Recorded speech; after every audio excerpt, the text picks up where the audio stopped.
quelque chose, papa. Docteur.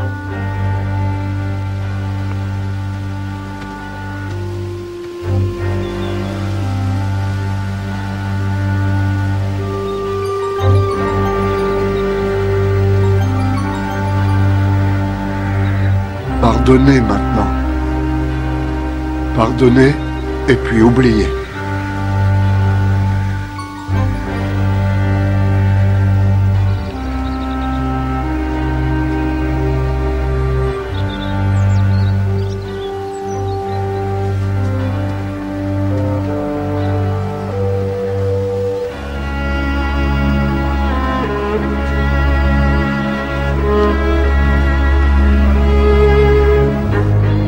Le ciel vous le rendra, vous verrez. Qu'est-ce que c'est que ça? C'est pour le club des enfants vendredi. J'avais accepté une seule fois par semaine. C'est à la demande générale. Il n'y a donc pas de limite.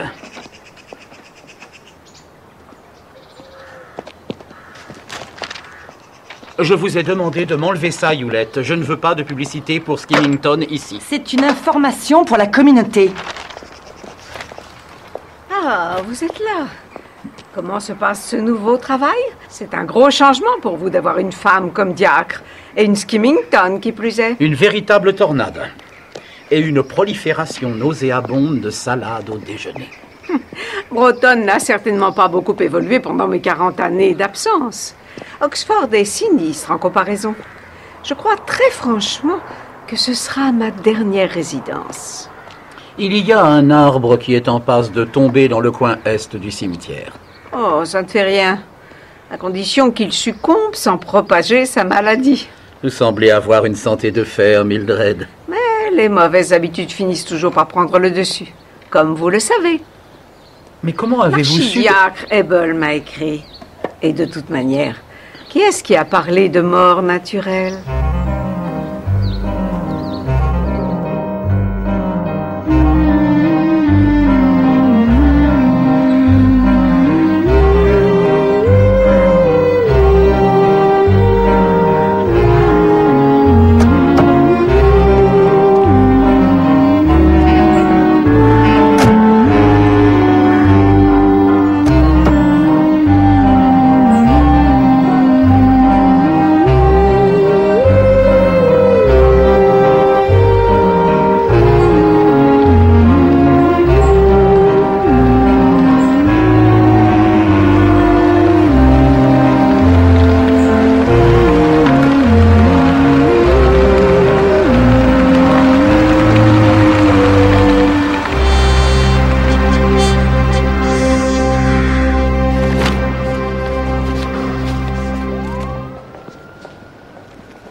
Chef, je laisserai le dossier Farlow sur votre bureau pour lundi. Non, donnez-le-moi tout de suite, je vais l'étudier maintenant. Je croyais que vous étiez pressé de partir. Pas particulièrement. La mère de mon épouse habite chez nous pendant 2 ou 3 jours. Ah. Et Cully vient aussi. Ça va être 2 jours de discussion médicale sanguinolente. Et pour le foot, si j'ai la permission, je pourrai le regarder sur le petit appareil dans la chambre. Le cauchemar. Et pour compléter mon week-end de réjouissance, j'ai un travail de liaison communautaire à effectuer à Broughton. Le village de Skimmington? Rien de bon ne peut sortir de tout ça, Jones. Rien de bon.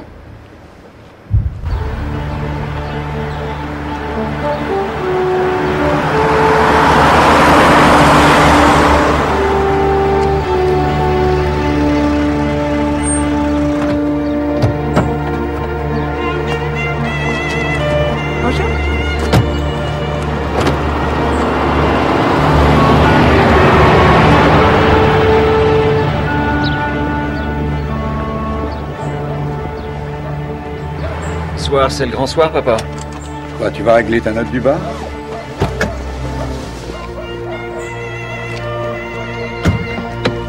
Ce soir, l'histoire retiendra que les chevaliers de Broughton ont scellé le destin des Skimmington à tout jamais. Quels sont vos projets pour demain, mesdames? Grand-mère pense qu'on devrait t'accompagner à Broughton. À la grande foire des Skimmington. Vous ne voulez plus faire de shopping à Oxford? Broughton est lugubre. Lugubre? Non. Tragique, plutôt. Quoi? Oh, c'était une petite erreur, on peut dire ça. Sur la Somme, en 1916, Montagu Marwood, un important propriétaire terrien local, a levé toute une compagnie dans le village. Toute une génération d'hommes. Et puis, un soir, il les a conduits vers une horrible mort. Laissant leurs femmes et leurs enfants affamés. Les femmes ont formé un groupe d'entraide appelé la Société Skimmington. Elles ont travaillé ensemble, elles ont gagné de l'argent, elles se sont instruites les unes les autres, elles ont pris le contrôle du village. Oui, mais comment tu sais tout ça? C'est une histoire que j'ai entendue quand je travaillais dans l'armée de terre pendant la guerre.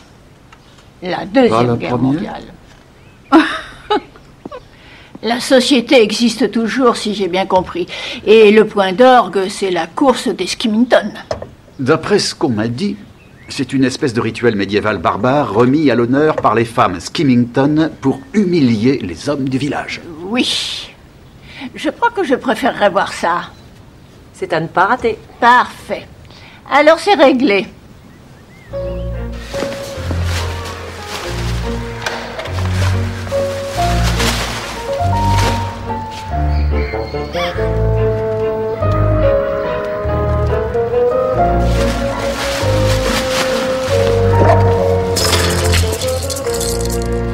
Nous organisons une fête la semaine prochaine. Nous serions très honorés de votre présence. Avec plaisir. Et nous vous verrons à 9h30 demain matin à la salle des comités pour la préparation de la foire. J'y serai.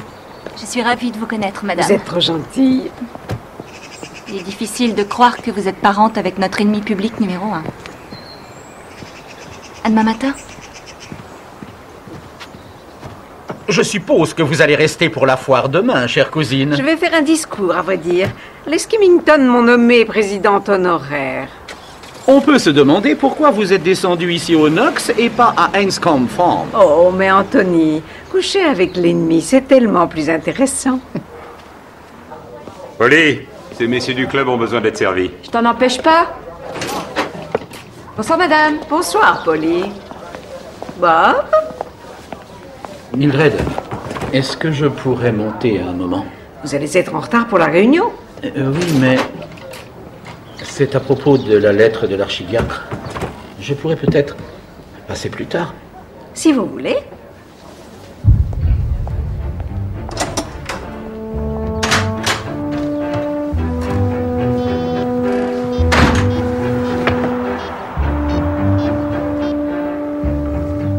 Votre correspondant ne peut pas répondre pour l'instant. Veuillez laisser votre numéro de téléphone et il ne manquera pas de vous rappeler.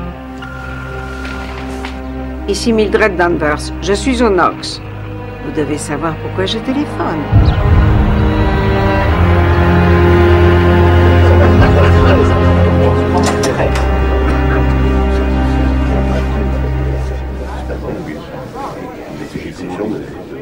Mes excuses, Président, une urgence médicale.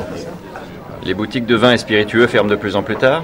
Oh, cette cruelle perspicacité qui vous honore. Écoutez, chers amis, et si vous pouviez vous installer, s'il vous plaît, je déclare la réunion du club des chevaliers ouverte. Avant de commencer, Roland se joint à moi pour vous remercier tous pour vos prières et votre amical soutien depuis la mort de Vivienne. Merci beaucoup. Alan, la porte. Oui, Polly. Polly, tu permets?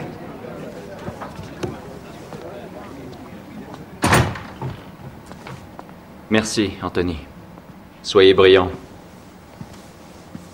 Nous te conjurons, Seigneur, de nous donner la force suffisante pour nous permettre de réconforter les faibles et de nous apporter le courage de vaincre les Skimmington et de les fouler aux pieds. Amen. Amen. Une nouvelle historique, chers membres. La tyrannie des Skimmington est enfin terminée. Je peux dire sans risque que demain sera le dernier jour où nous baisserons nos têtes sous le joug et où nous nous soumettrons à l'horrible humiliation de cette course. Ah, ça se voit que t'es pas marié à une Skimmington. Oh, cette course, c'est le symbole de différents vieux conflits dans le village. C'est vrai, mais ce n'est que ça, Anthony. Un symbole. Deux stratégies s'offrent à nous. La première, Anthony apporte un sang neuf. Il y a de fortes chances qu'il soit élu ce soir. Alors nous nous sommes entraînés avec Bluebell et nous sommes confiants. Et la seconde, l'offensive légale. Anthony? Ne vous méprenez pas, messieurs. Le Le monstrueux régiment des femmes est en marche. Le combat pour Broughton doit être livré une fois de plus. Et gagné.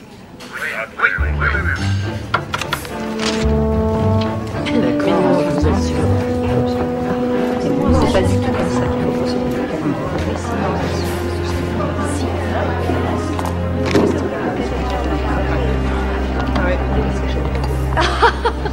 Beau travail, Polly. Bien, les Skimington. On dirait que Gant et Roland ont deviné que le pasteur serait désigné comme notre chevalier cette année. Ils ont travaillé leur technique en secret. Je les ai vus dans le paddock hier soir. C'était pathétique. Et le problème juridique? Est-ce que Gant peut nous éliminer pour discrimination? Les lois existent depuis des années. Mais c'était pour la protection des femmes. C'est valable dans les deux sens, Fiona. Notre constitution interdit explicitement les membres masculins. Nous sommes donc tombés dans l'illégalité depuis bien longtemps. Alors on commet une erreur en choisissant Gant. On ne peut pas nous laisser dicter notre choix, il faut l'arrêter. Essaye de lui parler discrètement demain avant la course. Il refusera. Et on ne peut pas le laisser nous battre ou empêcher la course. Gant est un débile, maman. Il est vraiment persuadé que les femmes sont l'expression du mal. Si Lorna ne peut pas le convaincre, on décidera d'un nouveau plan d'action après la foire. Pour l'instant, il faut passer au vote et choisir notre chevalier.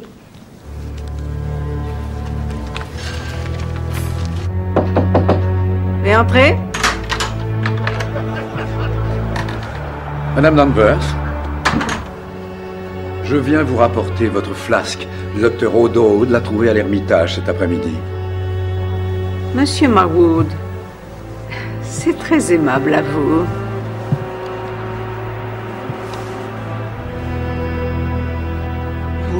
Vous ne connaissiez pas ma femme personnellement? Oh, malheureusement non.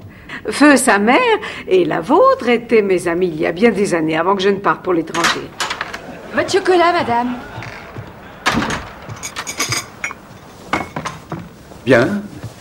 Merci et bonsoir, Madame Danvers.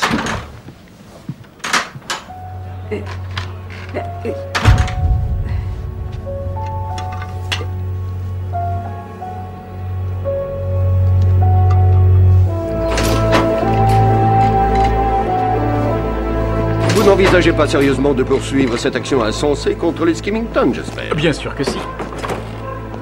Vous allez avoir une belle bataille à livrer. Ne venez pas me chercher pour soigner vos blessures. Bonsoir, messieurs. Bonsoir. Un petit digestif, Anthony? Non, pas ce soir, merci. Je préfère avoir les idées claires pour demain. Et j'ai un petit détail à régler.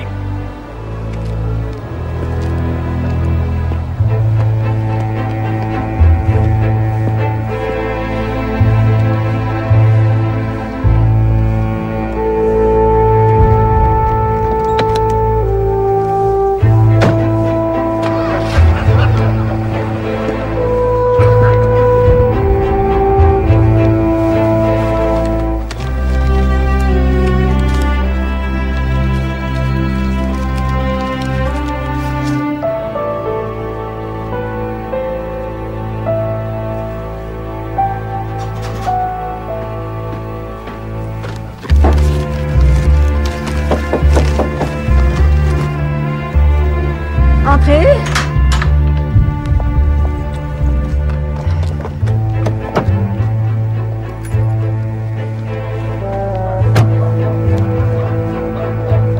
Tu ne t'inquiètes pas pour Gant. Il brasse beaucoup d'air. Tu rentres à la maison? Un peu plus tard. Je te vois tout à l'heure. D'accord.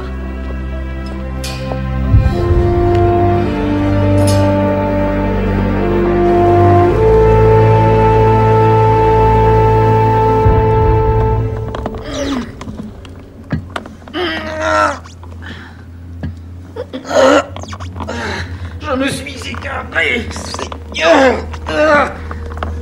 Éloigné de ton chemin, comme une brebis perdue. J'ai suivi bien trop souvent les vices et les désirs de mon corps de pécheur. Aide-moi à vaincre mes ennemis.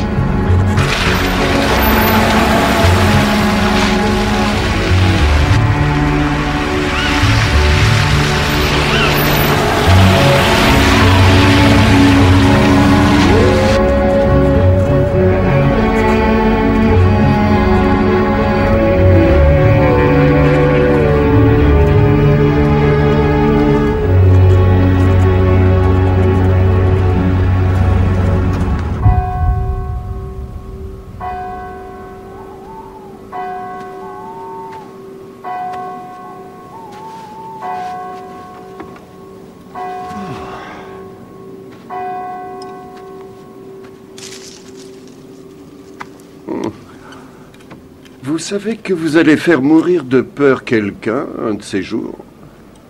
Des problèmes de sommeil, mon ami? Silence dans la caravane. Ça jacasse ici. Les esprits, ça aide. Je ne dirais pas le contraire.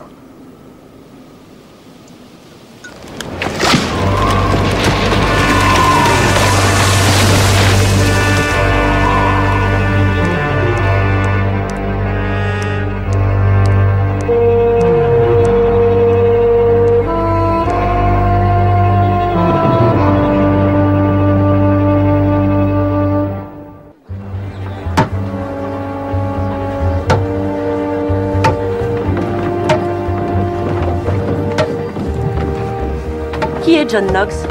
Oh, un infâme misogyne écossais. Mort depuis des lustres. Parti vraisemblablement se cacher des Skimmington. C'est pas une mauvaise idée si c'est le cas. Écoutez, je crois qu'un minimum de respect est dû aux hommes qui ont sacrifié leur vie pendant la Deuxième Guerre mondiale. Mais entre nous, s'ils n'avaient pas été tués, tout le monde serait plus heureux dans ce village. Tout le monde a l'air parfaitement heureux dans ce village. Vite! Papa! Appelle la police! Pour chacun de nous, il arrive un moment choisi par notre Père Tout-Puissant. Un moment pour planter et un moment pour cueillir. Et c'est ainsi que ce moment est venu pour notre chère cousine.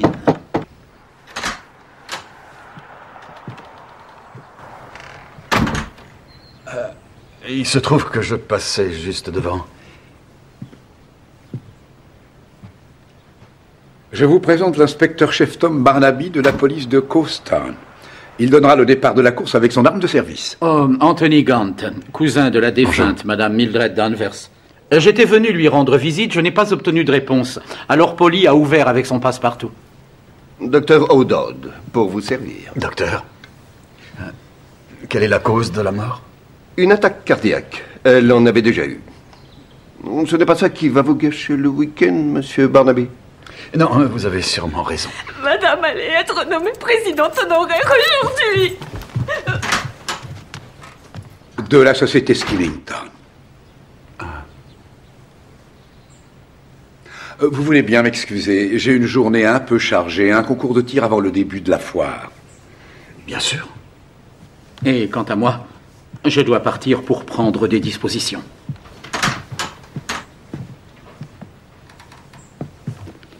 Elle avait déjà fait des attaques?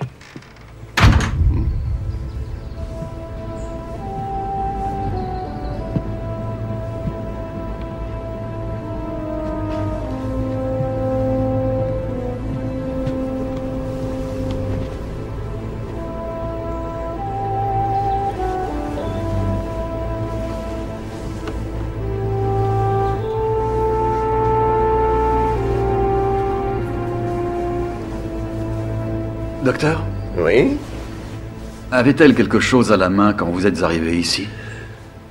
Oh, oui, sa flasque, je lui ai enlevé pour l'examiner. Où est-elle? C'est curieux. Oh! Bien sûr. La voilà. L'habitude. Rien de fâcheux, j'espère.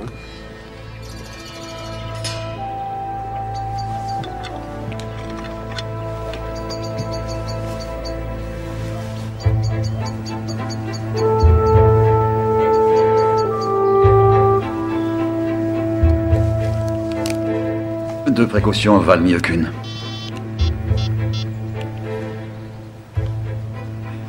Jones, vous êtes occupé?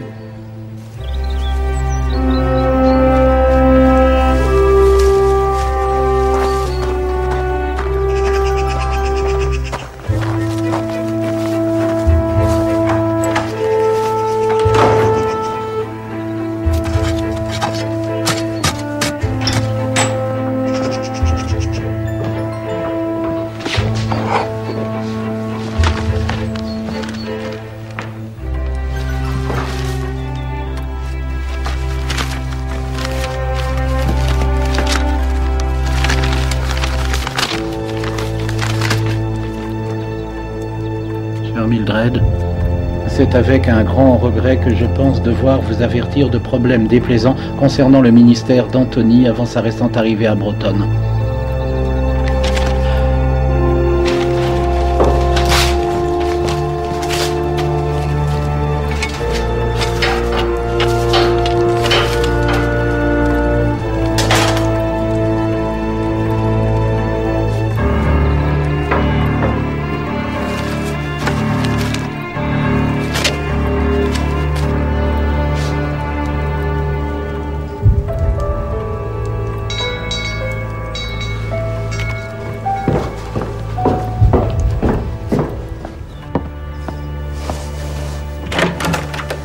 Madame Hastings... Mes condoléances, Anthony. Je viens d'apprendre pour Mildred. Vous ne venez pas par pitié, j'imagine. Je viens parlementer.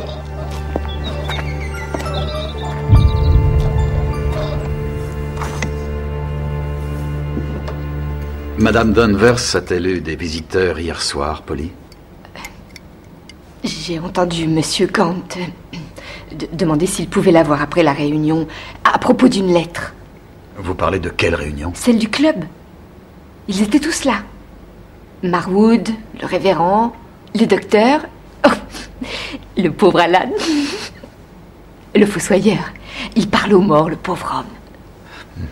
Oh, et j'ai vu Monsieur Marwood dans la chambre de Madame quand j'ai apporté son chocolat vers 9h30. Ils se connaissaient bien, alors? Madame connaissait sa mère depuis très longtemps, apparemment. Elle a assisté à l'enterrement de sa femme hier. Qui a préparé son chocolat hier soir? C'est papa.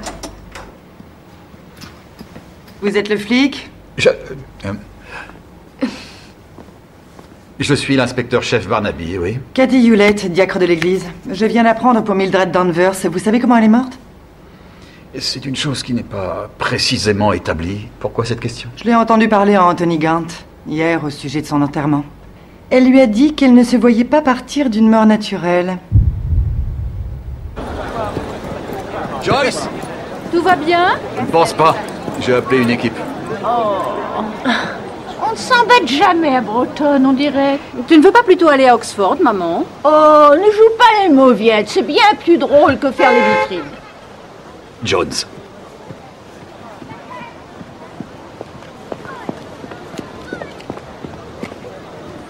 Qu'avons-nous, chef?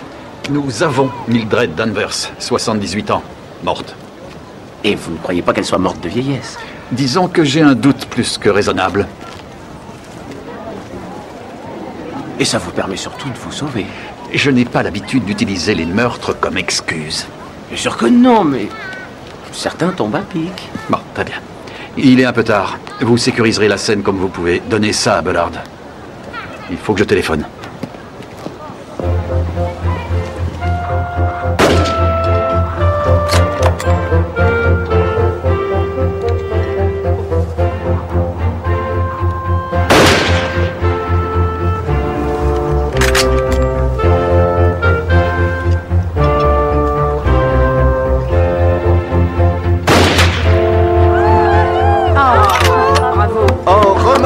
Peggy. Skimmington a maintenant 2 tirs d'avance. Roland, c'est à vous. C'est votre tour.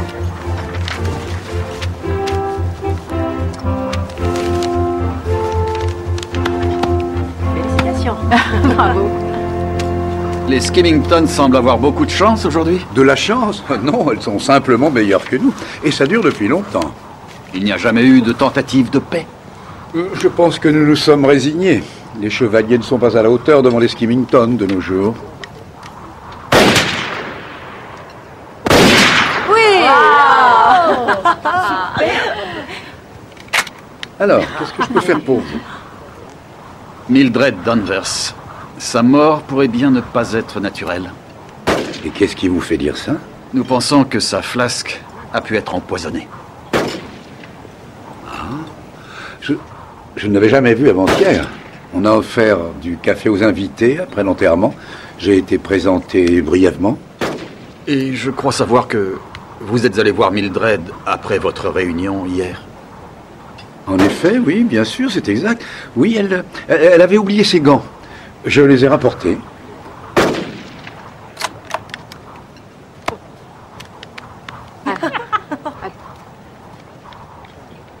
Henri, dernier tir pour vous. Vous mettez dans le mille et il y a match nul. On va essayer.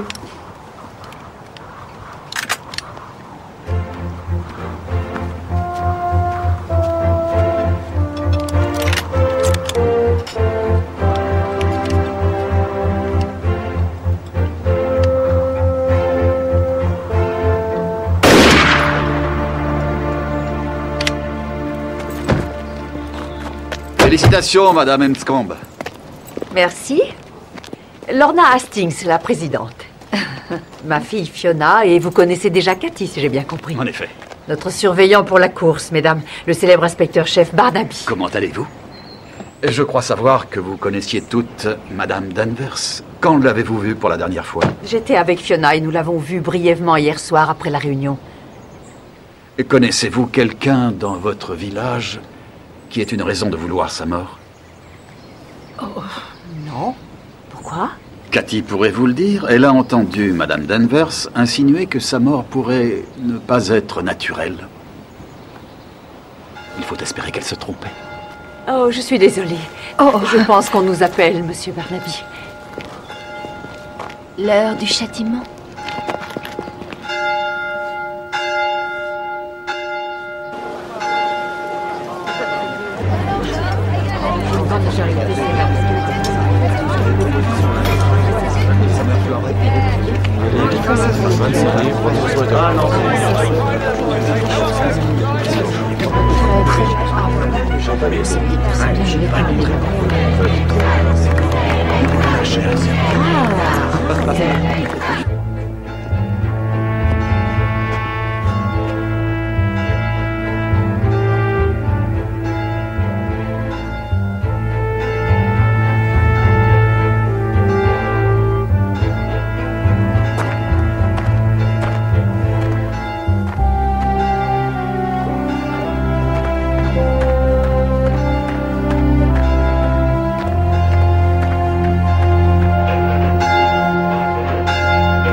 Bonjour à tous, mesdames et messieurs. Je suis Tom Barnaby et je remplace le brigadier qui malheureusement ne peut être parmi nous aujourd'hui. Merci. Quelque chose dans la flasque? Un cognac de 10 ans d'âge et des barbituriques. Il devrait peut-être arrêter cette course. Ça ferait plaisir au patron. Oh, je voudrais bien vous voir essayer. Je voudrais vous souhaiter la bienvenue à la foire des Skimmington. Comme vous devez vraisemblablement le savoir, elle commence traditionnellement par cette épreuve exceptionnelle. Donc, sans plus attendre, je passe la parole à la présidente, Mademoiselle Lorna Hastings, pour qu'elle annonce l'élu de la course Skimmington.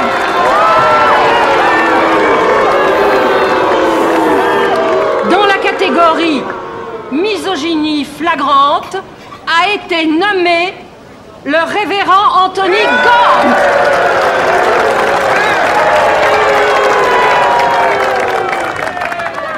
Les Skimmington ont présenté leur défi. C'est au tour du chevalier de montrer ses mérites. Les femmes ont le droit de frapper librement le chevalier avec leur louche, mais en aucun cas empêcher la progression de la monture. Si le chevalier peut terminer sa course sans tomber de sa monture, il gagnera le droit de mettre définitivement fin à cette course. Sinon, les chevaliers devront revenir dans un an pour recommencer.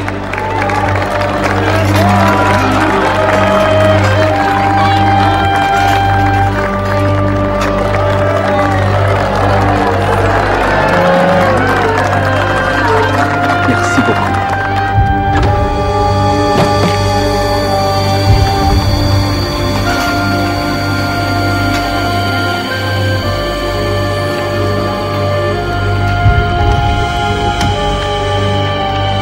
Le chevalier est prêt? Les Skivington sont prêtes?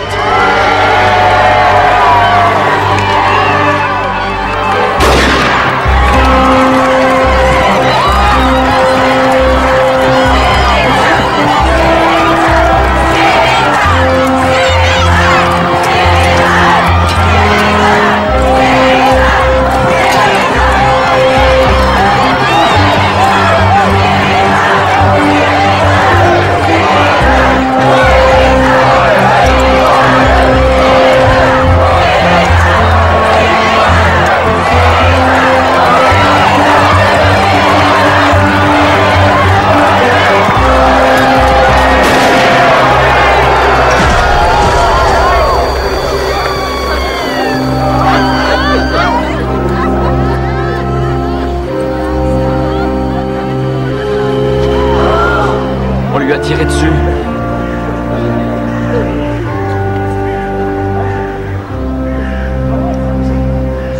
Pourquoi vous me regardez?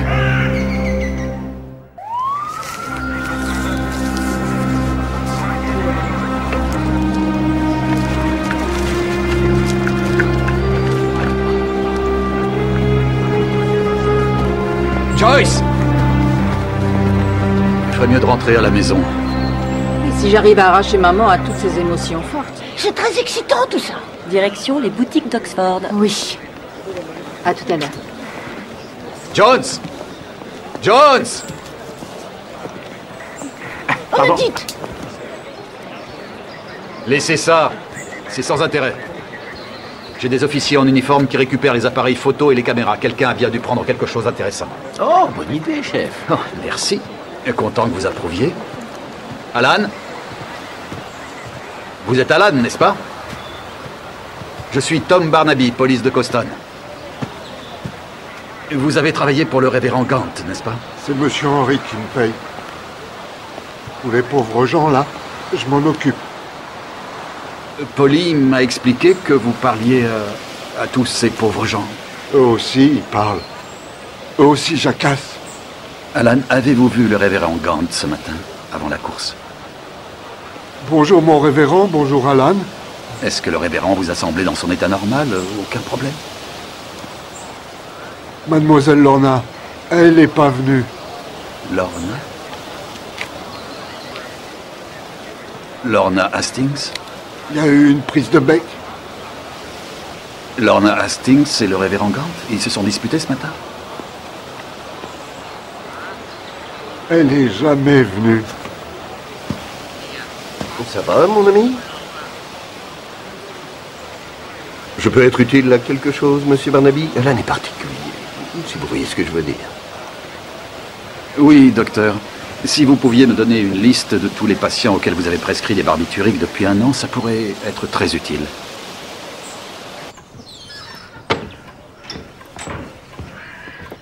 Est-ce que vous avez? Il y a un peu de tout. Tout d'abord, du Valium. J'en ai trouvé dans le bureau. Au nom de Gant, la date est récente. Il ne reste plus que 2 cachets. Il y a un truc étonnant. Si Gant a empoisonné la flasque de Mildred hier soir, et comme il a été le premier dans sa chambre ce matin, pourquoi laisser l'arme du crime pour qu'on la trouve? Pourquoi, en effet? Jetez un œil ici, chef. La fenêtre a été forcée. J'ai envoyé un de nos hommes ici pour surveiller la maison, après le coup de feu. Donc, si le révérend est parti juste avant la course, l'individu a pu entrer avant ou pendant la course. Oui. Il a volé quelque chose?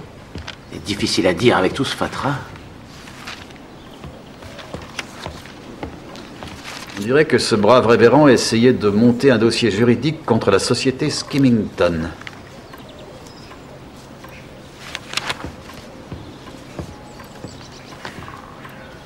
Toutes ces choses appartiennent à Madame Danvers, non? Ça m'en a tout l'air. Elle les lui a peut-être données.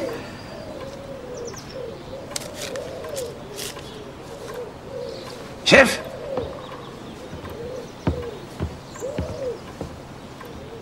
Bureau de l'archidiacre de Coston. Comme c'est bizarre.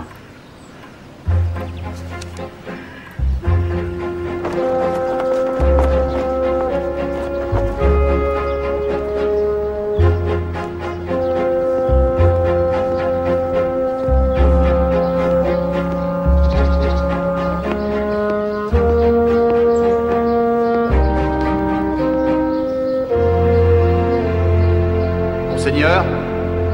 Oh, Monsieur Barnaby. Quelle nouvelle terrible. Mildred était quelqu'un de remarquable. Nous nous sommes connus en Afrique en 75. Et Anthony était exceptionnel. Je me demandais si vous n'auriez pas par hasard une idée du mobile. Pour un meurtre? Oui. Je n'en vois pas. Anthony était quelque peu curieux. À la limite de l'obsession. À quel propos? À essayer d'empêcher l'incursion des femmes dans tous les aspects de la vie. Il était condamné à perdre. Est-ce que l'affectation de Mademoiselle Hewlett comme diacre avait été décidée dans le but de souligner votre point de vue? C'était cruel, je sais, mais pédagogique. Le compromis n'a jamais été une des qualités d'Anthony. Je crois savoir que vous aviez une bonne raison d'écrire à Madame Danvers. C'était quelque chose qui concernait le révérend Gant? Ah oui, quelle tristesse. En fait, j'ai utilisé toutes mes relations, mais il a dû quitter Oxford. Il s'est retrouvé à Broughton pour expier ses péchés. Quel péché? Oh, rien d'illégal, rassurez-vous. Il a simplement eu un incident fâcheux avec un jeune homme à une fête de paroisse. Tony était homosexuel et il avait quelques... On l'a surpris avec ce jeune homme, se caressant derrière la fontaine de champagne. J'ai écrit à Mildred à ce sujet quand elle est revenue au village pour éviter les questions délicates sur Anthony. Vous pensez que cette lettre a pu créer un problème? Je ne pense rien pour le moment, monseigneur.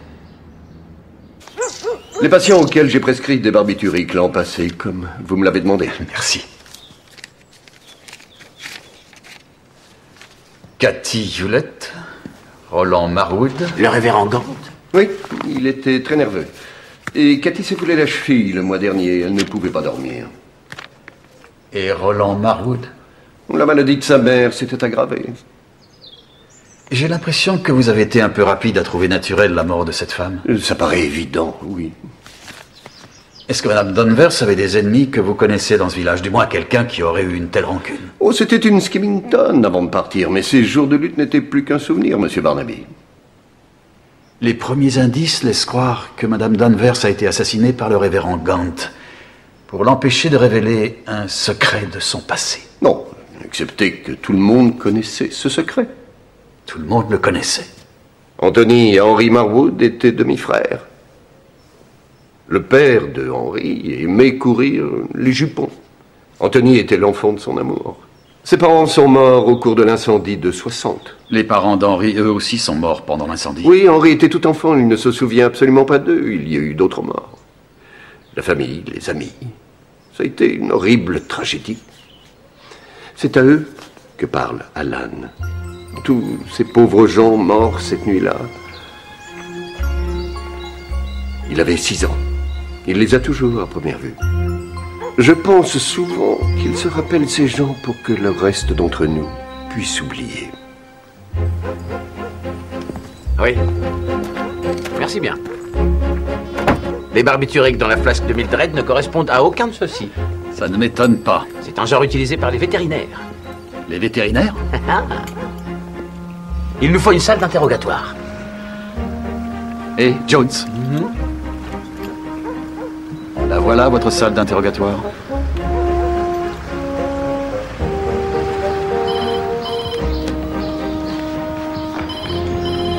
Tenez, chef.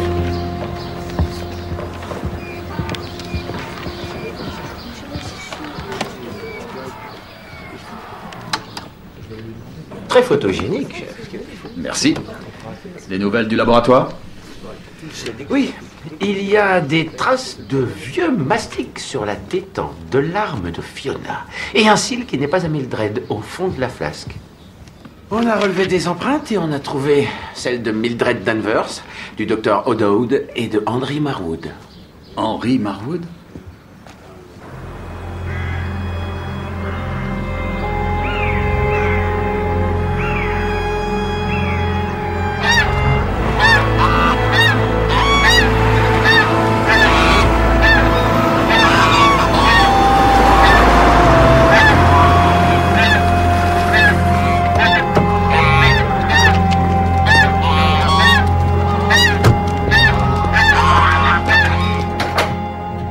J'espère que je ne vous dérange pas. Non. C'est le manoir Marwood? Oui, enfin, ce qu'il en reste. La chance nous a abandonnés depuis bien longtemps. Alors, qu'est-ce que je peux faire pour vous? La flasque de Mildred Danvers. On a relevé vos empreintes dessus. Ah, ce que j'ai pu être idiot. Je ne sais pas pourquoi. Je suppose que je n'avais pas les idées claires. J'ai menti à propos de la paire de gants. C'était la flasque que j'étais venu lui rendre. Pourquoi vous ne me l'avez pas dit tout de suite? Tout simplement par lâcheté. Vous avez dit que vous soupçonniez un acte criminel et je ne voulais pas être ennuyé après la mort de Vivienne. Je sais ce que ça peut laisser croire. Je suppose que vous êtes au courant des problèmes du révérend à Oxford? Oui. Saviez-vous que Mildred Danvers était au courant, elle aussi? Non. Donc vous n'avez pas essayé de l'empêcher de révéler le secret de votre demi-frère? Non, non. Et je ne vois pas du tout pourquoi quelqu'un fait disparaître Madame Danvers. Ou Anthony.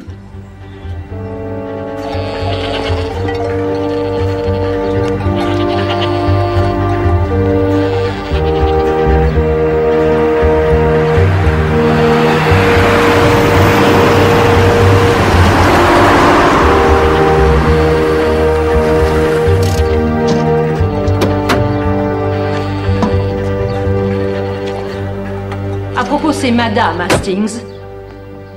J'ai perdu mon mari. Oh, je suis désolé, je vous prie de m'excuser. Les rumeurs laissant entendre que cette ferme est un repère de lesbiennes sont erronées. Mais pas moins populaires pour autant. Que peut-on pour vous? Nous avons confirmation pour la mort de Mildred Danvers. Ce n'était pas une cause naturelle, ce n'était pas un suicide, mais c'était un meurtre.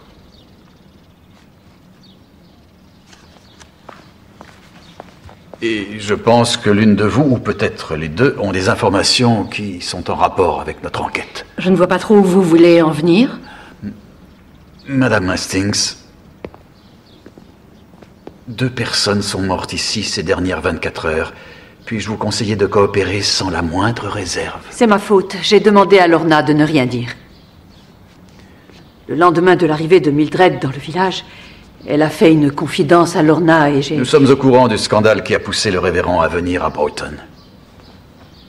Quelle est la raison qui a poussé Mildred à vous en parler? Oh, elle était au courant de l'attitude de son cousin envers les femmes. Elle a pensé que l'information pouvait se révéler utile. Donc quand vous avez dit que pour Mildred, il pouvait s'agir d'un meurtre? J'ai vu Gant hier soir, en fait. Il sortait du pub. Il était quelle heure? Il devait être 10h moins le quart. Je venais de fermer la salle du comité.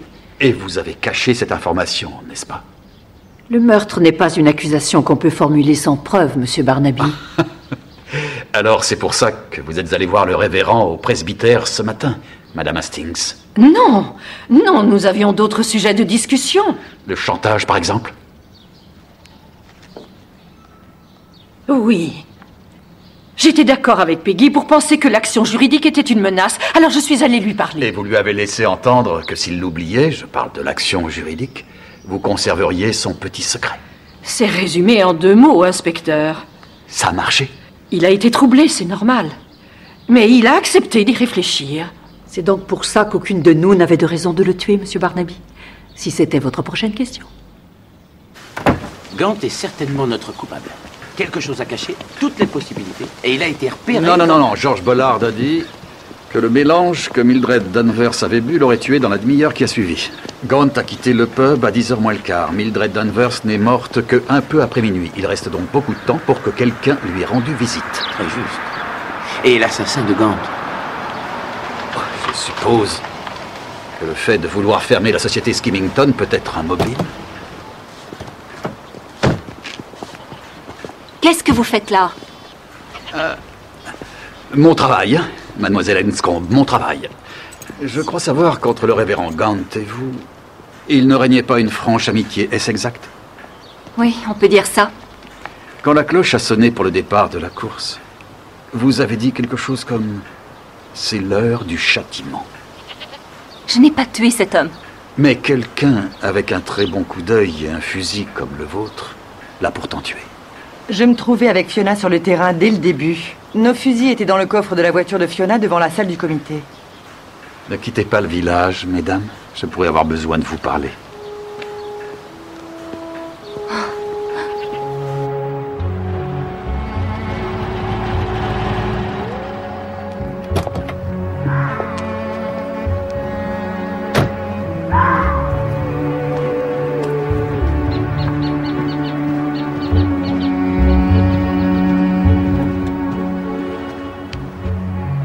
Qui a empoisonné Mildred? Je n'en ai aucune idée. Mais toi, tu sais qui a tué Anthony? Oh, bien sûr que non. Qu'est-ce qui se passe alors? Je ne sais pas trop quoi penser. Tu n'as pas confiance en moi, Peggy? Même aujourd'hui?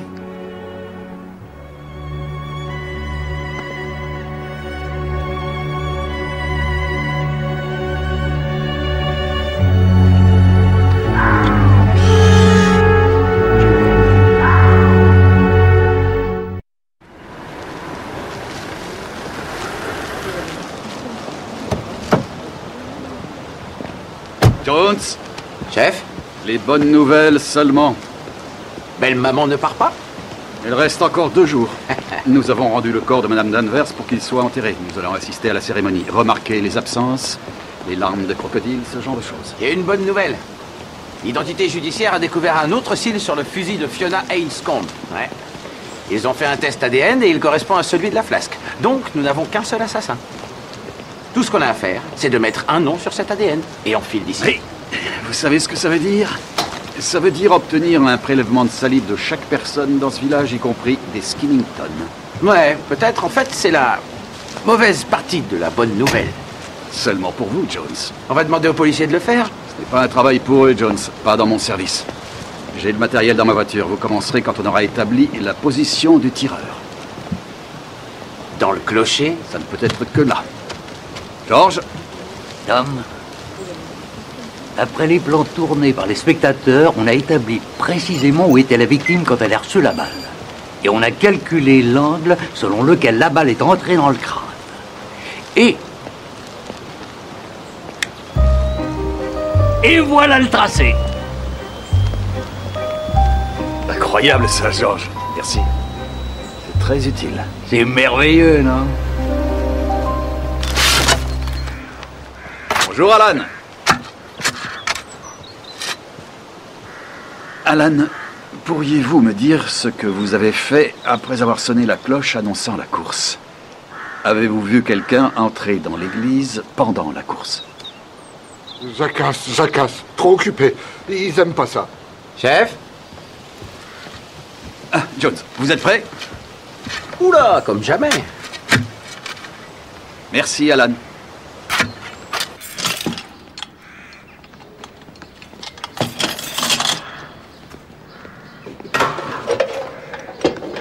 Bonjour, Cathy. Je suis désolé de vous déranger, mais j'ai besoin d'aller jeter un coup d'œil dans le clocher, si c'est possible. Je suppose, oui. Merci. Oui, l'inspecteur Jones a quelque chose à vous demander. C'est quoi?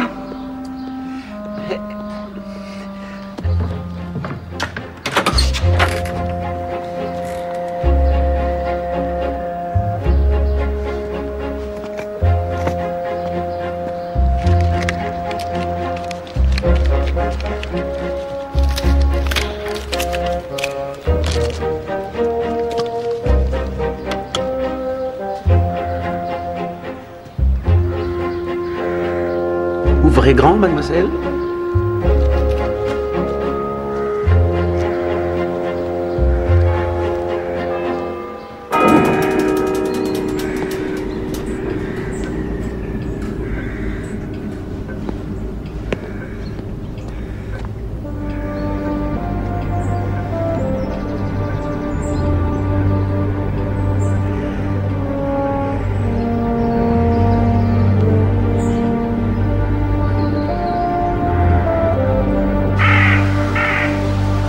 Selon la police scientifique, votre arme était placée indubitablement dans le clocher, mademoiselle Anscombe.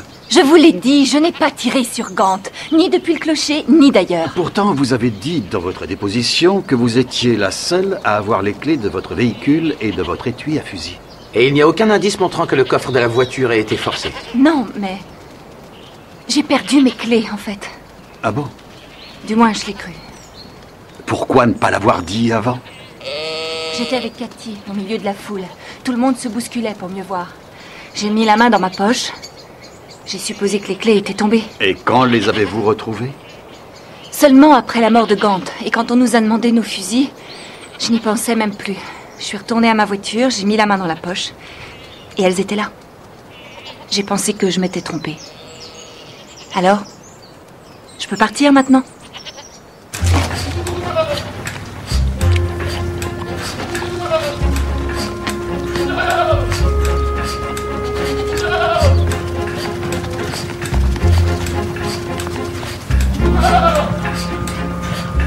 Bonjour les filles. Pardon, les dames. Je suis l'inspecteur Jones. Et je travaille avec l'inspecteur Barnaby. Il m'a prié de demander à chacune de vous d'accepter un prélèvement de salive pour un test ADN. De plein gré? Oui. La réponse est non, alors. Le refus de coopérer implique que vous avez quelque chose à cacher. Très bien, commencez par moi. Ne vous en faites pas, inspecteur. Je peux être douce.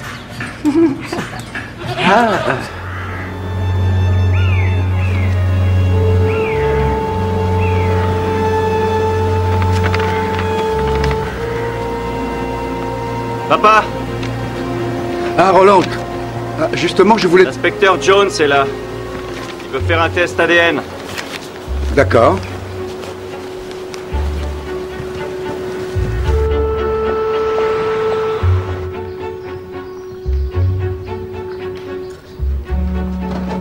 Une tasse de thé, monsieur? Merci. Monsieur Barnaby? Madame Hastings. Permettez que je vous dérange 5 minutes. J'ai besoin d'un dossier. Ah, je vous en prie, faites comme chez vous. Merci.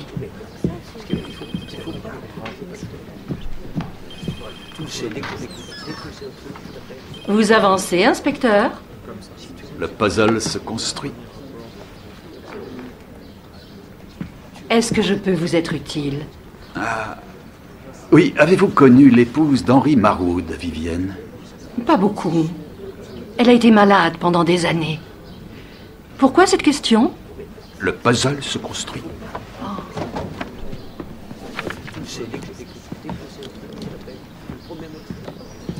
Intéressant après-midi? Comme si j'avais parlé à des murs, chef. Et encore, j'ai échappé au pire. Oh, merci, inspecteur. Madame Hastings, avant de partir, vous voulez bien laisser l'inspecteur Jones vous faire un prélèvement de salive?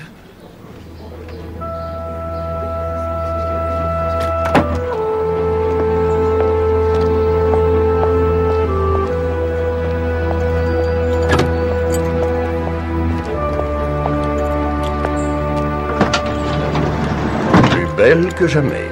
Et plus occupé que jamais. Tu as 1 minute pour un vieil ami? Pas maintenant, Kairon. Vous n'hésitez pas à nous repousser cruellement, vous les femmes.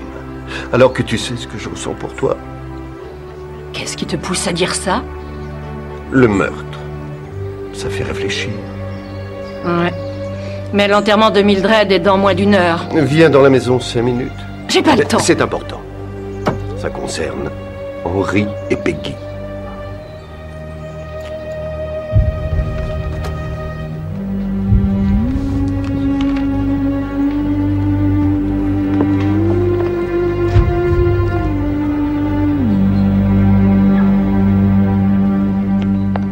Alors, comment l'as-tu découvert? De la même façon que toi, j'imagine. La pauvre Vivienne était malade, ça s'aggravait. Peggy et Henry étaient seuls et fatigués des batailles que se livrait leur famille. Je ne dirai rien. Tu peux compter sur moi.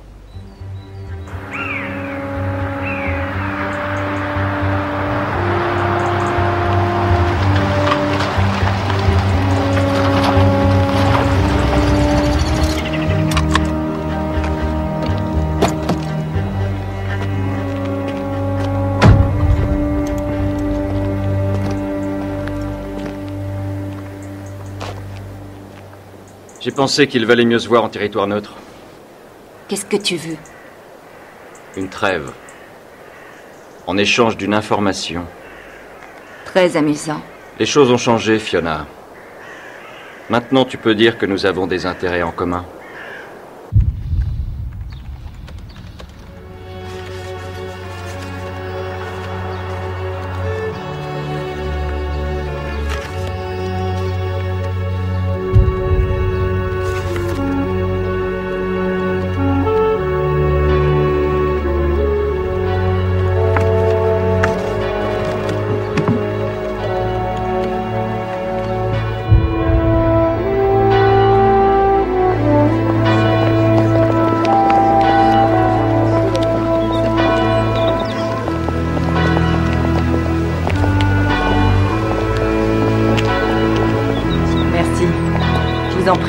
Entrez, entrez.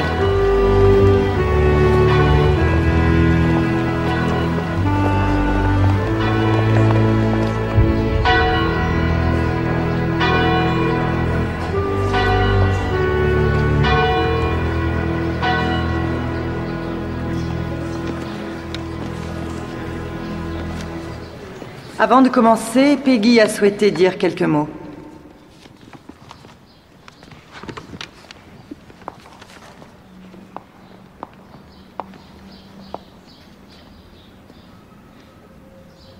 Nous sommes là pour pleurer la première de ces deux morts violentes et cruelles.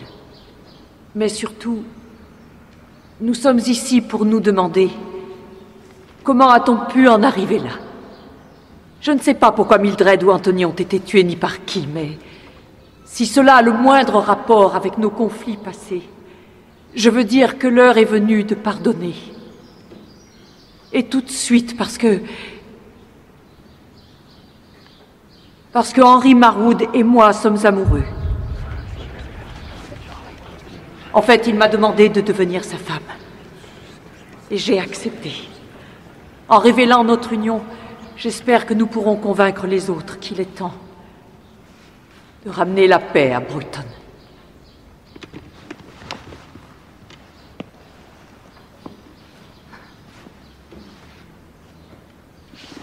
S'il vous plaît, mes amis. Un grand bravo à Peggy et Henry pour avoir le courage de pardonner le passé et de regarder vers l'avenir.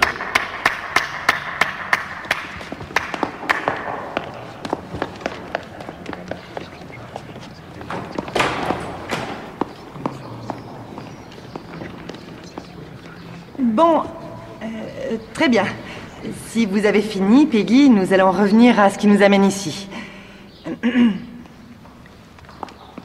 Au crépuscule de la vie, la mort nous attend.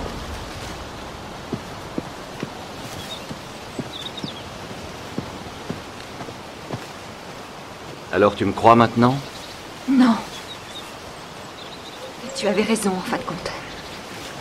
Je ne laisserai pas ce que ma famille a bâti revenir à un Marwood. Que va-t-il se passer? Elle va l'amener ici et le laisser faire ce qu'il veut? Les Marwood ont tellement de dettes que nous allons être ruinés. Allons, ne dis pas n'importe quoi. Peggy est amoureuse. Elle n'est pas devenue complètement idiote. Je n'arrive pas à croire que tu puisses dire ça. Nous devons tout faire pour empêcher ce mariage. Trouver une bonne raison ou un empêchement.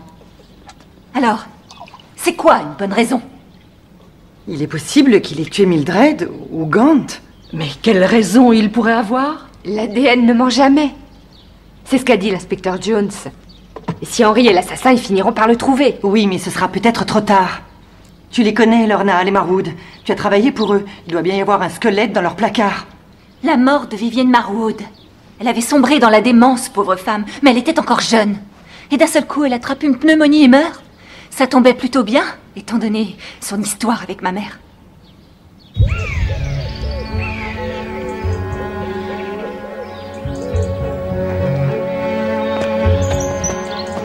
Ce n'est plus la peine de se retrouver ici. Oh, viens. Tu n'aurais pas dû le dire aux autres, Peggy. Pas devant Barnaby. Pourquoi? On n'a plus rien à cacher maintenant.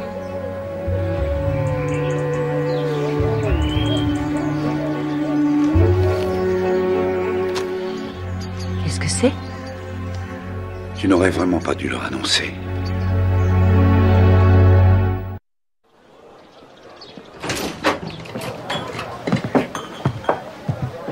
Docteur.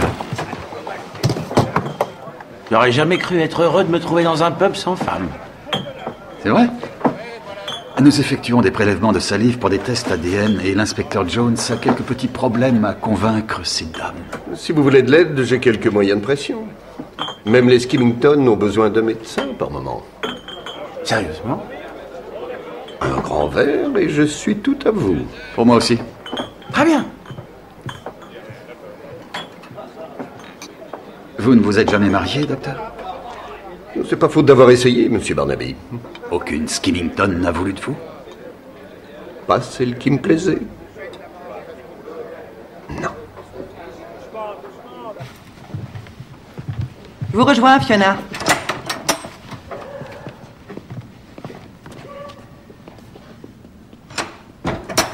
À propos de squelette dans le placard, j'avais oublié ça. Je l'ai trouvé quand je suis allée au presbytère. Oh. C'était une idée de Fiona. Je cherchais ce qu'il avait sur nous. Regarde cet homme, ça doit être le père d'Henri. Et ça, c'est Mildred. Alors, est-ce que le père d'Henri était son amant? Vous voulez me laisser votre matériel? Je l'enfermerai dans mon armoire à pharmacie. Et mon assistante organisera les rendez-vous dans la matinée. Chef? Oh, c'est sans problème. Accompagnez-le pour vérifier qu'ils sont bien en sécurité. Docteur, vous êtes un grand. Vous allez où? Chez moi. Je vais m'enivrer avec un whisky de mauvaise qualité, comme je le fais trop souvent. Vous êtes un chevalier. Vous avez le devoir de vous opposer à ce mariage. Grandissez, mon vieux. Un bon coup de pied aux fesses, vous fallait bien. Pas, monsieur Marwood. Merci, Ben.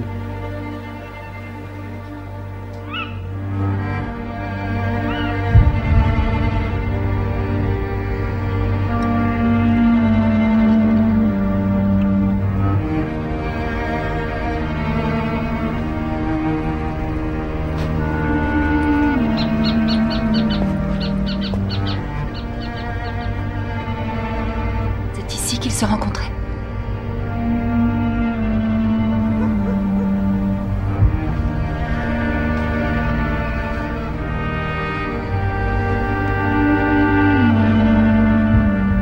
Elle m'a bien eu. Elle a menti à tout le monde. Papa était comme elle. J'ai essayé de lui faire dire ce qui se passait une fois, mais... Tu savais ce qu'il y avait entre eux? Même avant la mort de ta mère? Non. Mais j'avais des soupçons.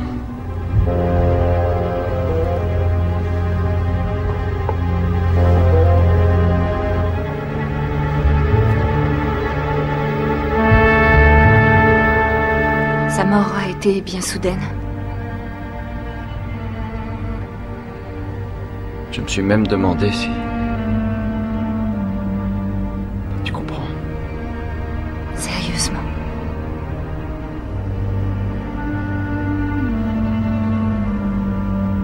Tu as dû détester ma mère.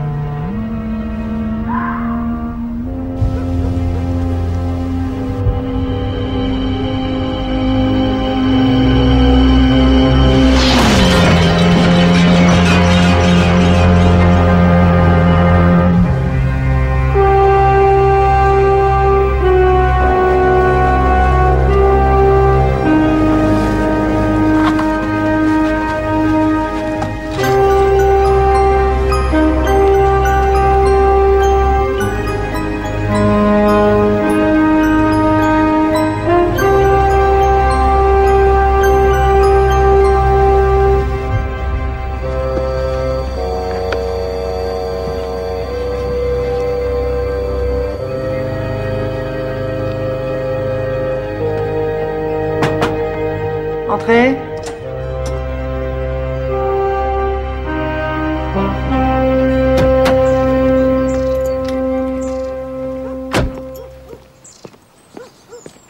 Monsieur. Bonjour.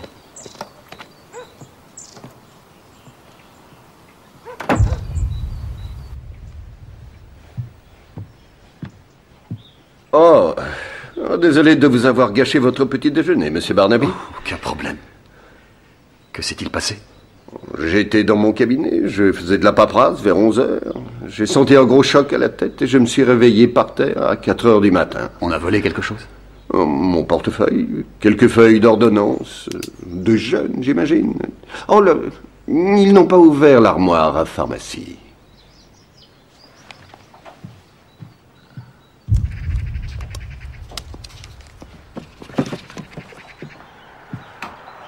L'armoire était fermée à clé.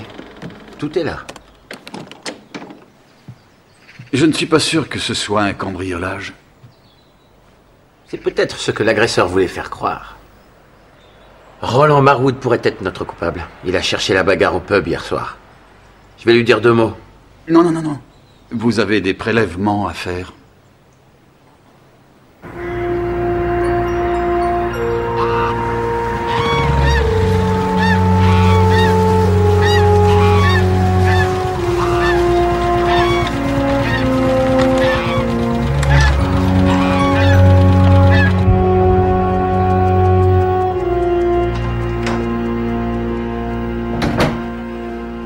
Kayron s'est fait agresser, Rolly. La police voudrait te parler. Pourquoi moi? Vous n'avez pas été très amical avec le docteur hier soir. J'avais bu. Monsieur Marwood, pouvez-vous me dire où vous étiez entre 10h30 et minuit hier soir? Au premier, dans ma chambre. Rolly, ne mens pas. Mais j'y étais. Je t'ai vu sortir de la maison. D'accord. J'étais avec Fiona Enscombe jusqu'à environ 2h30. Nous avons discuté de nos dilemmes communs.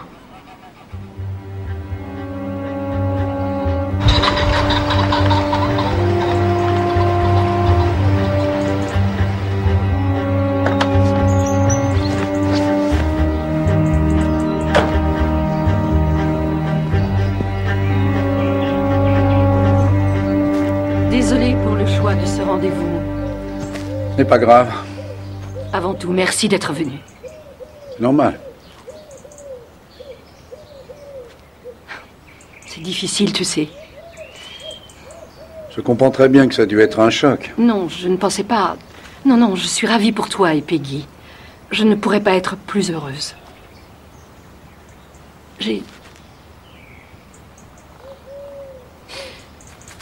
Kayron m'a expliqué pour Vivienne. Ah, d'accord. Il dit que tu envisages d'en parler à la police. Peut-être. Je ne peux pas te dire ce que tu dois faire. Mais souviens-toi simplement de ce que tu as à perdre. Ça, je peux difficilement oublier. Mais en fin de compte, c'est un problème de conscience.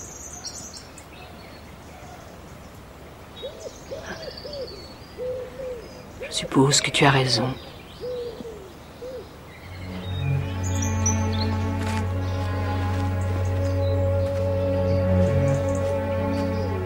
Au revoir, Henri.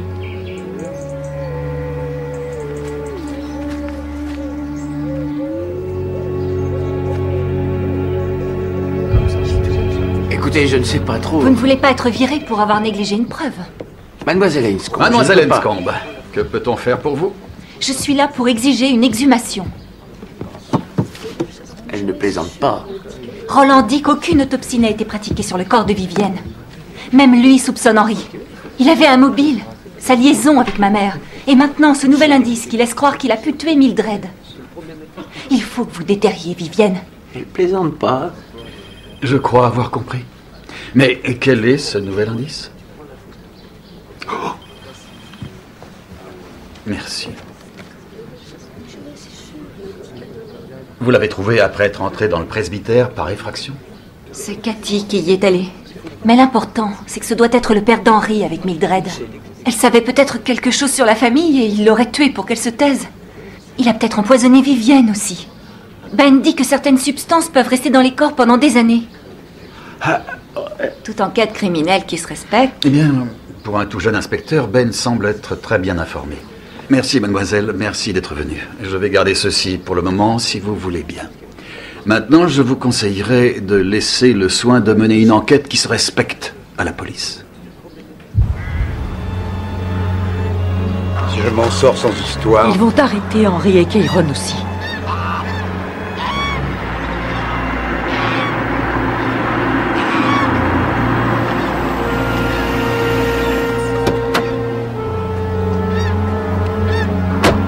Désolé de vous déranger. J'aimerais vous parler, Monsieur Marwood.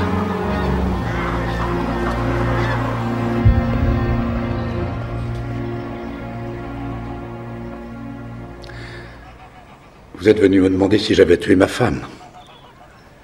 Oui.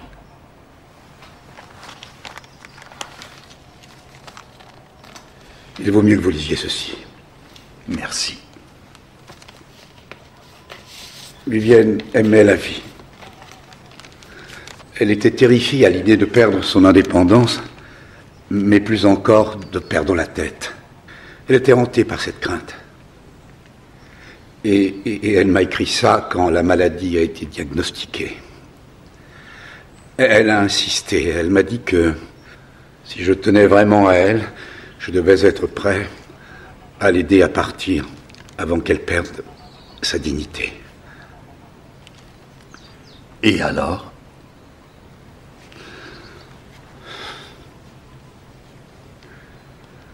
Un soir, Vivienne et moi, on avait la grippe.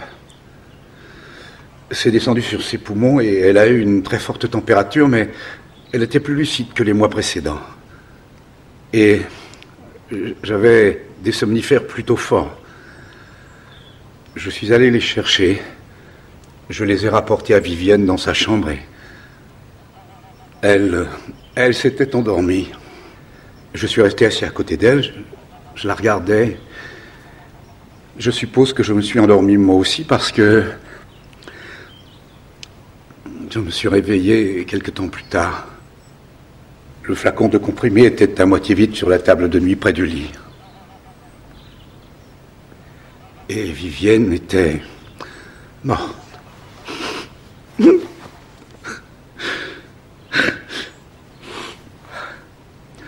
Je n'essaye pas d'échapper aux conséquences éventuelles. Je ne fais que vous dire ce qui est exactement arrivé. J'avais l'intention de l'aider à mourir ce soir-là. Mais finalement, elle n'a pas eu besoin de moi.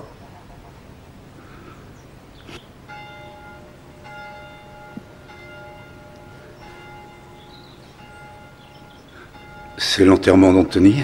Qu'est-ce que vous allez faire? Je peux vous parler, chef? Oui. Je crois que Cathy Hewlett est notre assassin. Ce sont ces cils qui sont sur le fusil et au fond de la flasque. Ça vous fait pas plaisir?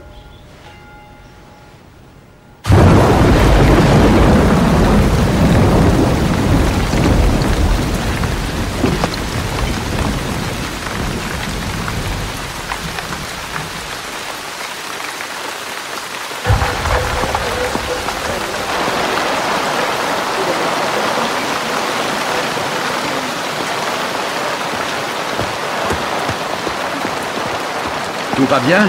Non, Cathy ne semble pas être là, l'église est fermée. Je suis allé voir chez elle et elle ne répond pas.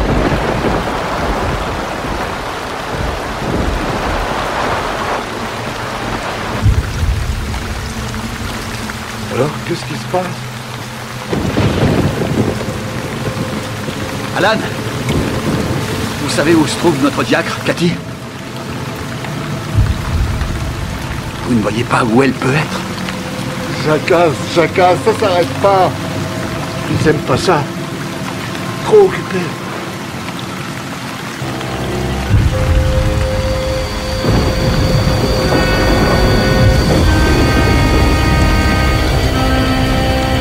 Jones! Ça commence.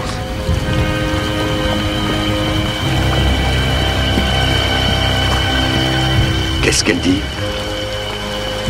Jacasse. Pas contente, malheureusement. Le contraire m'aurait étonné.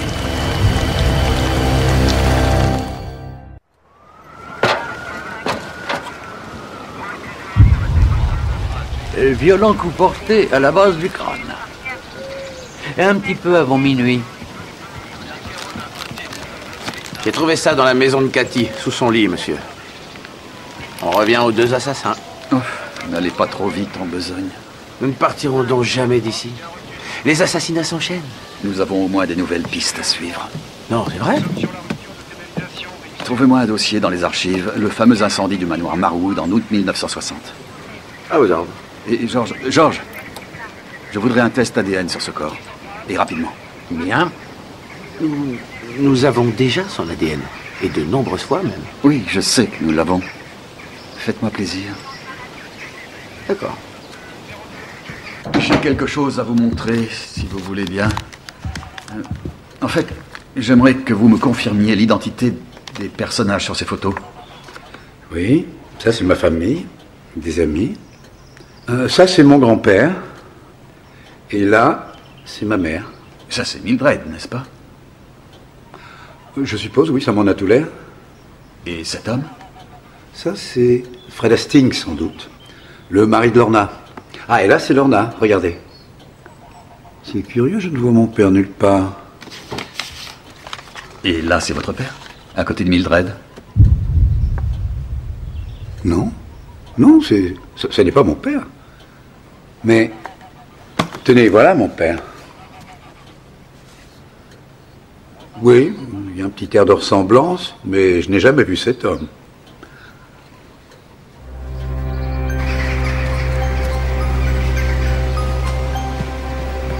Calme et tranquillité. Pour chacun. Bien mieux comme ça. Bonjour Alan. Alan, voudriez-vous me montrer où Benjamin Hastings a été enterré, s'il vous plaît? Le fils de Lorna Hastings.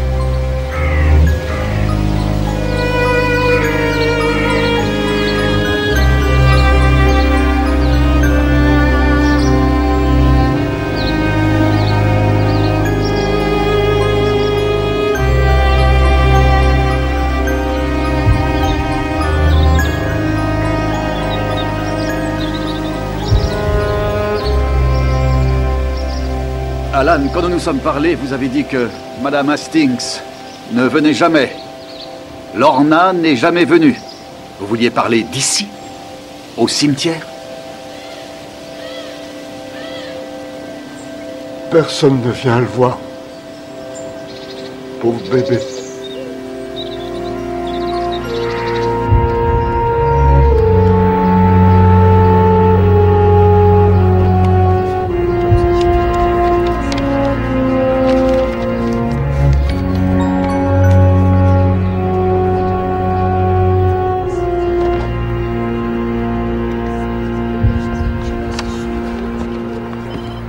Bonjour, Jones. Chef. Ils ont fini dans l'église? Oui, chef. Ah. Vous avez une théorie, avouez-le. Je connais ce regard. J'ai peut-être une vague petite idée. Un indice. Je vais faire mieux que ça. Retournez voir George Bellard.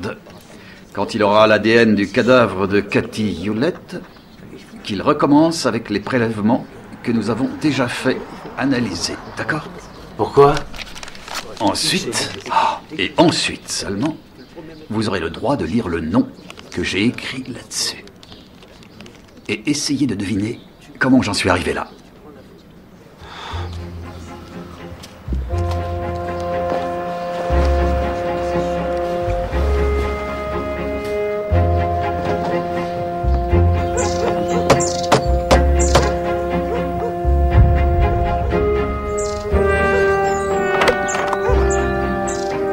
Monsieur Barnaby.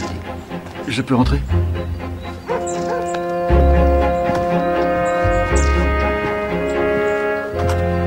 Dites-moi, docteur, vous vouliez emporter la flasque le matin où on s'est vu au Knox? Non, non.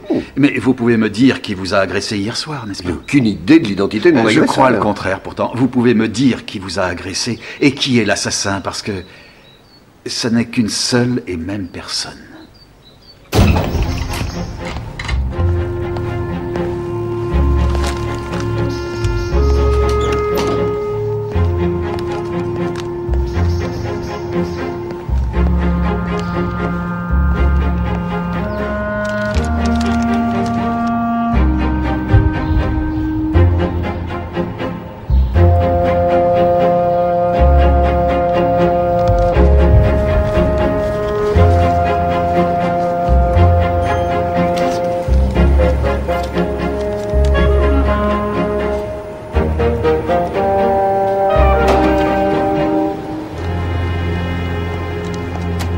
Tiens, tiens, tiens. Nous avons une autre correspondance. Et vous allez constater que c'est ce nom.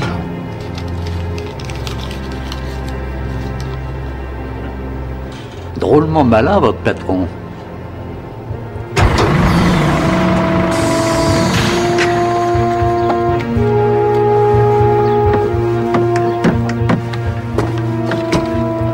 Tu es allé voir la police. Tu t'es servi de moi. Fallait que j'essaye de les arrêter. En accusant mon père d'avoir commis un meurtre. C'est toi qui l'as dit, pas moi. Eh bien, ça n'a pas marché. Non. Je suis désolée, Roland. J'ai eu tort.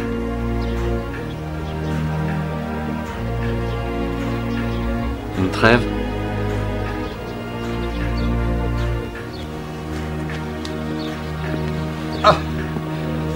Vous voyez, mademoiselle Enscombe, la coopération avec l'autre moitié de la race humaine est plus facile que vous le pensez. Vous pouvez me dire où est madame Hastings, s'il vous plaît? Elle avait un rendez-vous à Oxford. Maman et Henry l'ont emmenée à la gare.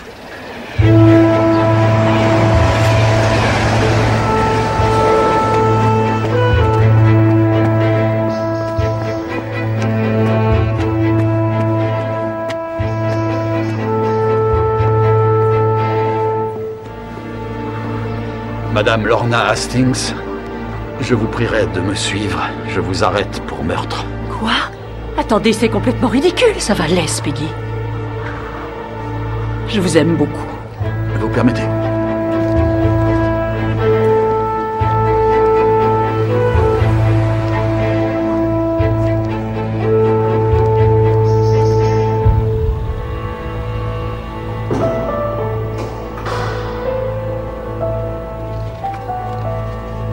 Vous voulez me donner le nom de l'homme qui est sur cette photo, s'il vous plaît? Il s'appelait Jack Brentry. Et c'est le vrai père d'Henry Marwood, n'est-ce pas? Oui, en effet. Mais l'homme que Peggy Enscombe est censée épouser n'est pas vraiment Henry Marwood, n'est-ce pas? En réalité, c'est le fils que vous avez eu avec cet homme.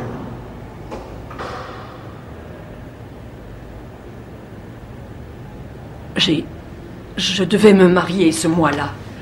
Jack était une connaissance de la famille Marwood, un négociant en bois de Birmanie. Il avait séduit Mildred, je le savais. Mais un soir, j'ai succombé.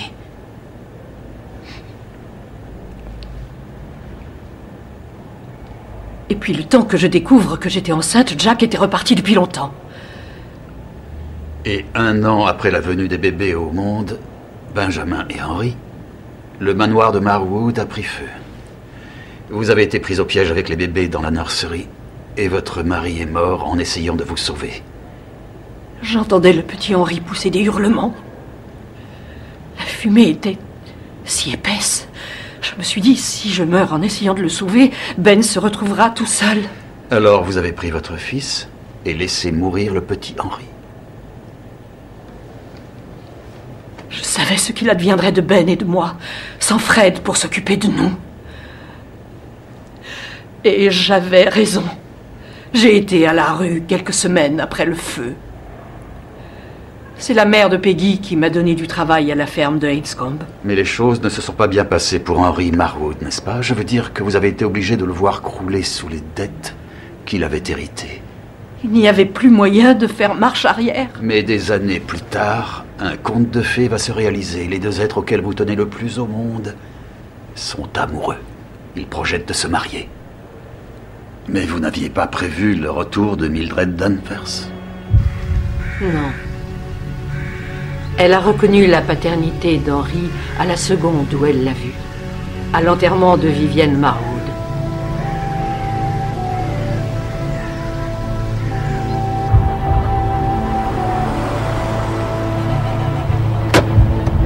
Ce soir-là, elle vous a invité à remonter dans sa chambre. Je savais ce qu'elle allait dire. Je suis vraiment désolée, Lorna, mais tu as commis un délit. Je me sens obligée d'en informer les personnes compétentes dès que possible. Je lui ai demandé un verre d'eau Et pendant qu'elle allait le chercher... Vous avez mis du poison dans sa flasque. Mais vous ne saviez pas, ce soir-là, que Mildred avait gardé une photo où elle était avec Jack Brentry. Cette photo était un des objets que Gant avait pris à Mildred Danvers. Et vous avez découvert cette photo quand vous êtes allé au presbytère. Gant était un petit malin. Il a vite additionné 2 plus 2. Il a compris qu'il avait quelque chose contre le chantage que vous prépariez. Disons que c'est pour un apaisement mutuel, Anthony. J'ai peut-être d'autres moyens de négociation à ma disposition. C'est-à-dire? C'est-à-dire te demander ce que tu es allé faire au Knox hier soir. Donc vous avez volé les clés de la voiture de Fiona Enscombe. Vous avez pris son fusil qui était dans le coffre. Vous êtes allé dans le clocher de l'église et vous avez attendu. Vous avez attendu jusqu'au moment où j'ai tiré pour mettre fin à la course. Ça n'a pas été difficile avec tout ce vacarme.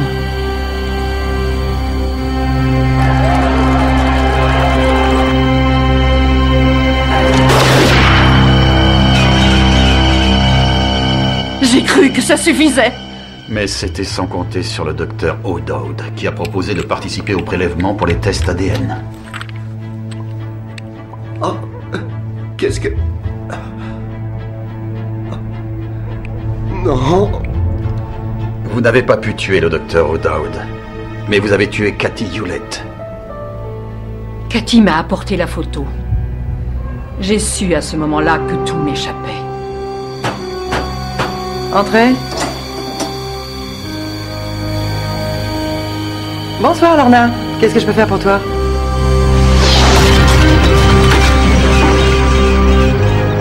Cathy Hewlett devait disparaître totalement pour en faire une suspecte plausible, une coupable plausible. Vous avez mis son cadavre dans la tombe d'Anthony. Ensuite, vous êtes retourné chez elle prendre différentes choses, placer des pièces à conviction pour me faire croire qu'elle s'était enfuie. Et vous avez sérieusement cru pouvoir vous en tirer avec ce genre d'histoire?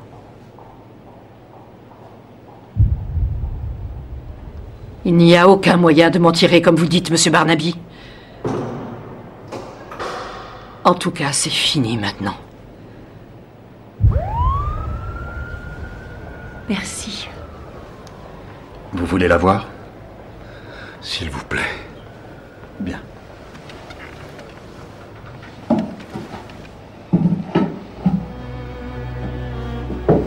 Barnaby.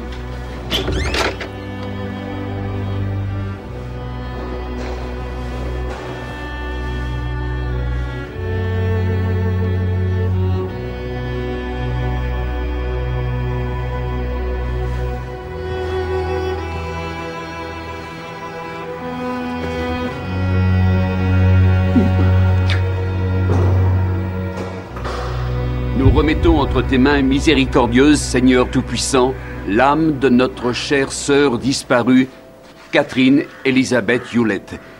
Et nous remettons son corps à la terre. Car tu étais poussière, et poussière tu redeviens, dans l'espoir que nous connaîtrons la vie éternelle à tes côtés, ô Seigneur.